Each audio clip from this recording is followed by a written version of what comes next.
जय हिंद बच्चों। तो आज जो हम पाठ पढ़ने वाले हैं वह पाठ है आरोह भाग 1 कक्षा 11 मीरा के पद। तो मीरा जी के संबंध में हम विस्तार से दूसरे वीडियो में जानेंगे। इस वीडियो में केवल और केवल व्याख्या। तो पहले पद में हम देखेंगे कि किस प्रकार से मीरा और कृष्ण की जो भक्ति की जो चरम सीमा है उसको दिखाने का प्रयास किया गया है। साथ ही जो लोग व्यर्थ के कार्यों में सांसारिक मोह माया में फंसे रहते हैं उनके प्रति मीरा जो दुख प्रकट करते हैं उसको भी हम देख पाएंगे। तो बिना समय गवाते हुए हम आगे बढ़ते हैं।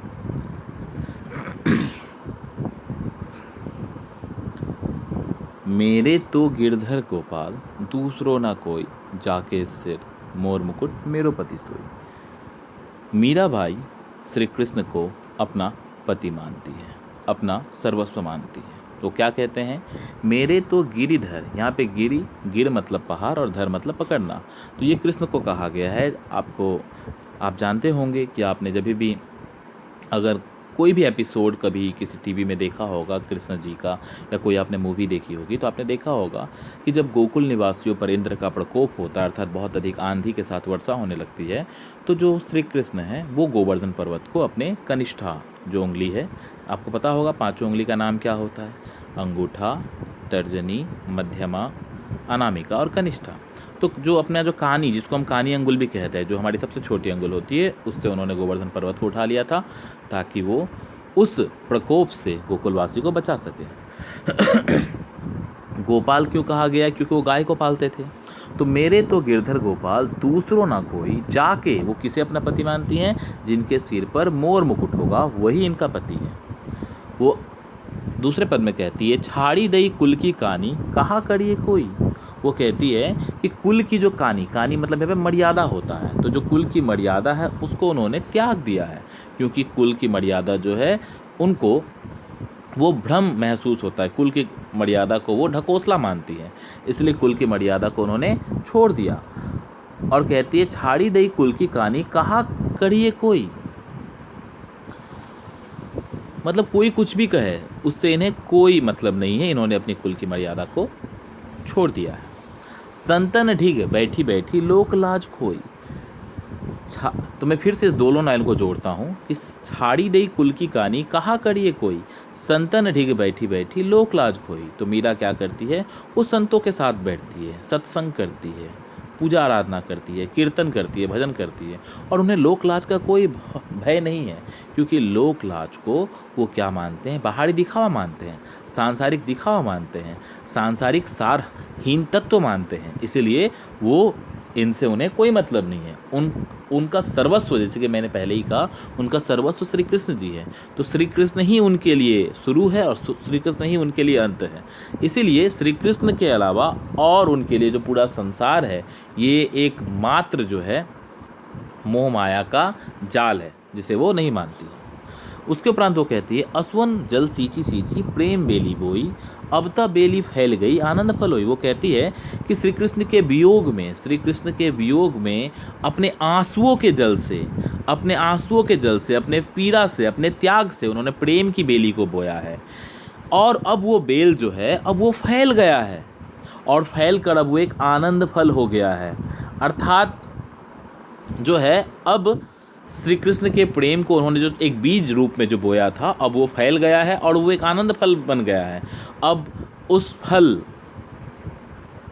फल के संसर्ग में जो मीरा है वो बहुत खुश रहती है, बहुत आनंद महसूस करती है। तो वही वो कह रही है कि असवन जल सींची सींची प्रेम बेली बोई, अब तो बेली फैल गई आनंद फल होई। अब तो वो मेरे लिए आनंद का फल हो गया है। श्री कृष्ण रूपी जो भक्ति है, जो प्रेम है, वो तो इनके लिए आनंद हो गया, जीवन का आनंद हो गया है। तो अब कैसे वो उनका त्याग कर सकती है। दूध की मथनिया बड़े प्रेम से बिलोई, दधी मथी घृत काढ़ी लियो, डारी दही छोई। वो कहते हैं कि दूध की मथनिया, बाबू मथनिया हम यहाँ पे किसको कह सकते हैं, सबसे पहले मथानी किसे कहते हैं। आपको पता होगा कि हम लोग दाल को, जब दाल बन जाता है तो दाल बनने के बाद दाल को मिलाने के लिए हम क्या करते हैं कि एक दल घटनी हम लोग कहते हैं उसको, उससे हम लोग क्या करते हैं दाल को मथते हैं ताकि दाल जो है अच्छी तरह से मिल जाए। तो यहाँ पर मथनिया का वही अर्थ है, दूध की मथनिया बड़े प्रेम से बुलोई।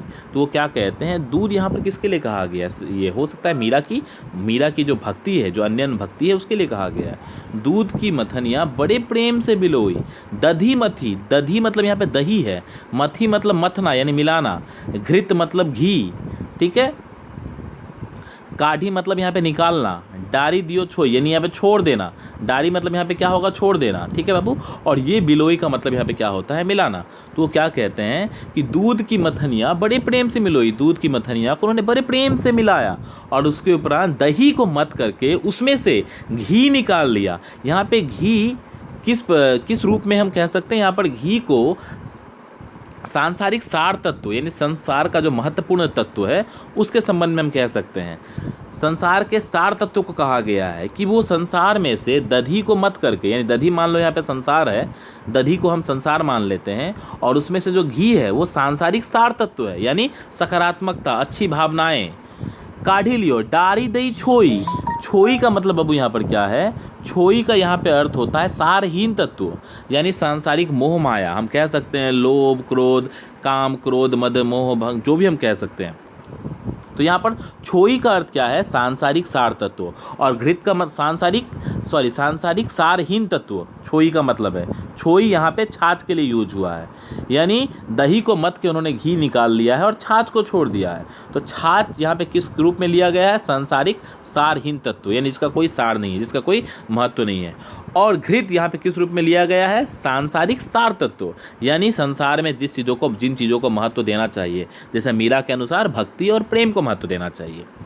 उसके उपरांत ये क्या कहती हैं, भगत देखी राजी हुई, जगत देखी रोई। वो कहते हैं कि भगत को देखकर उनको बहुत खुशी होती है, राजी मतलब यहाँ पे खुशी है, भगत को देखकर वो बहुत खुश होती है, और वही जगत को देखकर वो रोने लगती है, क्योंकि जगत को वो देखती है कि सांसारिक मोह माया में फंसे हुए हैं, सांसारिक जो झूठी मर्यादाएं हैं उसमें फंसे हुए हैं, तो उनको देखकर इनको रोना आता है। और अंत में क्या कहती है कि दासी मीरा लाल गिरधर तारो अब मोही, और अंत में वो क्या कहती है कि हे गिरधर, मैं आपका दासी हूँ और आप मेरे पति हूँ, और मैं सिर्फ और सिर्फ केवल और केवल आपका हूँ।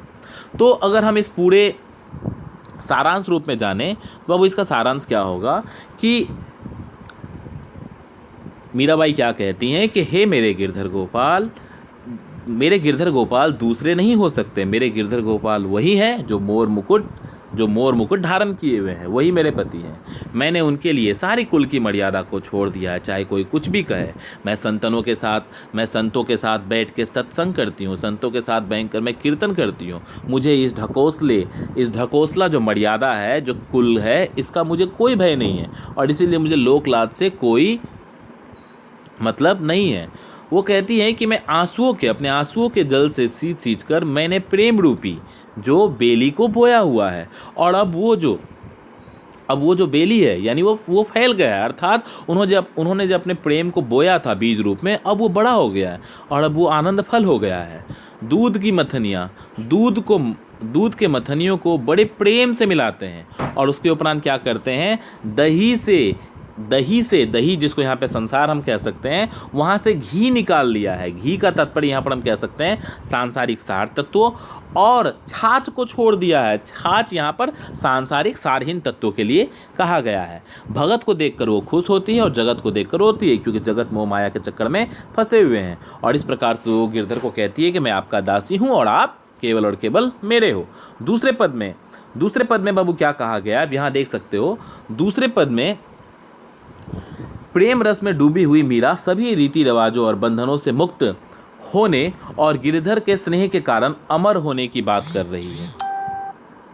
अमर होने का बात कह रही है। क्या कर रही है, दूसरे पद में प्रेम रस में डूबी हुई मीरा सभी रीति रिवाजों और बंधनों से मुक्त होने और गिरिधर के स्नेह के कारण अमर होने की बात कह रही है। चलिए आगे बढ़ते हैं कि किस प्रकार से रीति रिवाजों से बंधन मुक्त की बात कर रही है। तो वो कहती हैं, पग घुंघरू बांध मीरा नाचे रे। सोचिए, जिस समय महिलाओं को घर से निकलना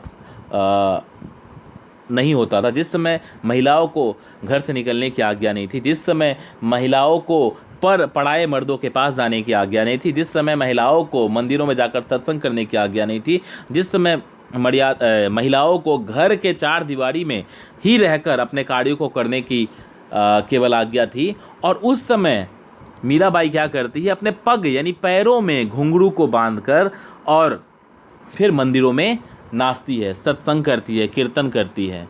मैं तो मेरे नारायण सुआपी हो गई साची, साची मतलब सच्ची। वो कहते हैं मैं तो अपने श्री कृष्ण की अपने आप ही मैं उनकी हो गई हूँ। यानी श्री कृष्ण को अपने आप से अलग नहीं मानते हैं। वो क्या कहते हैं, मैं तो मेरे नारायण सी आप ही हो गई साची, मैं तो उनकी हो ही गई हूँ। साची मतलब यहाँ बाबू क्या होता है, सच्चाई होता है। लोग कहे मीरा भई बाबड़ी, न्यात कहे कुलनासी। लोग जो समाज के लोग हैं वो मीरा को बाबड़ी कहती है। क्यों मीरा को बाबड़ी कहती है? क्योंकि जिस समय, जैसे कि मैंने आपको पहले ही बताया था, जिस समय महिलाओं को बाहर निकलने, पढ़ाए मर्दों के सामने नाचने, बाहर जाकर सत्संग करने, इन सब के लिए मनाही थी। उस समय भी वो सांसारिक मर्यादाओं को तोड़कर, सांसारिक ढकोसलों को ध्यान नहीं देकर वो अपने ही जीवन में मदमस्त रहती थी। लोग कहे मीरा भई बाबड़ी, क्योंकि जब मीरा श्री कृष्ण की पूजा करती थी, श्री कृष्ण की भक्ति करती थी, तो वो अपना शुद्ध बुद्ध खो बैठती थी और उस समय वो किसी का ध्यान नहीं देती थी, चाहे वो समाज हो चाहे वो परिवार हो। इसलिए लोग कहते थे कि मीरा भई बावड़ी। न्यायत कहे कुलनासी। न्यायत यहाँ पर किसे कहा गया? कुटुंब को कहा गया, यानी उनके परिवार को कहा गया है। न्यायत यानी और जो कुटुंब थे वो इनको कुलनासी कहती थी। क्योंकि इन्होंने कुल का ध्यान नहीं रखा, क्योंकि ससुराल में जो इनके पति या इनके ससुर जो चाहते थे मीरा ने वो नहीं किया। मीरा की जो अपनी इच्छा होती थी वही करती थी। तो ससुराल वालों को ऐसा लगता था कि ये कुल का नाश कर रही है, क्योंकि जो जिन चीज़ों की मनाही थी वह सब मीरा करती थी। इसलिए परिवार वालों को लगता था कि मीरा क्या कर रही है, कुल की नाश कर रही है। तो इसीलिए विष का प्याला राणा भेजिया। इसीलिए जो राणा है, विष का प्याला, अब राणा के संबंध में बहुत मतभेद है, क्योंकि मैंने जहाँ पढ़ा कहीं पर राणा को पति बताया जा रहा है, कहीं पर राणा को ससुर बताया जा रहा है और कहीं पर राणा को देवर बताया जा रहा है। तो इसलिए मैं केवल नाम बोल रहा हूँ। विष का प्याला राणा भेजिया, पीवत मीरा हासी। तो उनके ही परिवार के लोगों में से कोई एक जो है राणा, वो क्या करते हैं, मीरा को मारने के लिए वो क्या करते हैं कि विष का प्याला भेज देते हैं। तो जब विष का प्याला भेजते हैं तो कहा जाता है मीरा जो है वो हंसते हंसते पी लेती है। मीरा हंसते हंसते पी लेती है और मीरा को कुछ भी नहीं होता है। तो इस लाइन में कहीं ना कहीं, इस पंक्ति में एक व्यंग्य भी किया गया है और मीराबाई ये कहना चाहती है कि जो ईश्वर के भक्ति में अपने आप को समर्पित कर देते हैं, उनके साथ आप कोई भी दुर्व्यवहार करो, उनके साथ कोई भी व्यवहार करो, लेकिन उनके साथ कभी बुरा नहीं हो सकता है। यहाँ पर मीरा कहीं ना कहीं चुनौती देते हुए कहती है कि मैं अपने श्री कृष्ण के भक्ति में रमी हुई हूँ, आपको जो करना है वो कर लीजिए, लेकिन मैं श्री कृष्ण की भक्ति में रमी रहूँगी। मीरा के प्रभु गिरधर नागर सहज मिले अविनाशी। मीरा का मानना यह है कि सबसे पहले अविनाशी उन्होंने किसको कहा है? श्री कृष्ण को कहा है, क्योंकि अविनाशी का मतलब क्या होता है? जिनका विनाश नहीं हो सकता है, अर्थात जो अमर होते हैं, जो नश्वर नहीं होते हैं, उन्हें अविनाशी कहा गया है। तो मीरा के प्रभु गिरधर नागर सहज मिले अविनाशी। वो क्या कहते हैं? वो कहते हैं कि श्री कृष्ण को अगर पाना है तो हमें सहज रूप से, सच्चे मन से भक्ति करनी होगी, क्योंकि श्री कृष्ण उसी से प्रसन्न होते हैं जो सच्चे मन से उनको प्रेम करते हैं, सच्चे मन से भक्ति करते हैं और निस्वार्थ प्रेम करते हैं, तो उनको ही श्री कृष्ण मिल सकता है। तो इस प्रकार से बाबू, इसमें अगर आप देखोगे तो इसमें क्या बताया गया है? इसमें जो समाज की जो बेड़ियां हैं उसको चुनौती देने का प्रयास किया गया है। पग घुंघरू बांधी मीरा नाची, मैं तो मेरे नारायण सुआपी हो गई साची। वो कहती है कि मीरा कहती है कि मैं तो अपने श्री कृष्ण के लिए अपने पैरों में घुंघरू बांधकर एकदम मंदिर में नाचने के लिए तैयार हूँ और मैं नाचती हूँ। मैं तो अपनी नारायण की अपनी सच में हो गई हूँ। लोग मुझे कुछ भी कहे, लोग कहते हैं कि मीरा पागल हो गई है, मेरे परिवार वाले कहते हैं कि मैं कुलनासिनी हूँ, मुझे उससे कोई मतलब नहीं है। मैं तो अपने नारायण की पूजा, अपनी नारायण की भक्ति में रमी रहूँगी। मीरा को रोकने के लिए उनके ससुराल वाले तरह तरह के हथकंडे अपनाते हैं, जिसमें एक विष का प्याला भी भेजा जाता है और उस विष के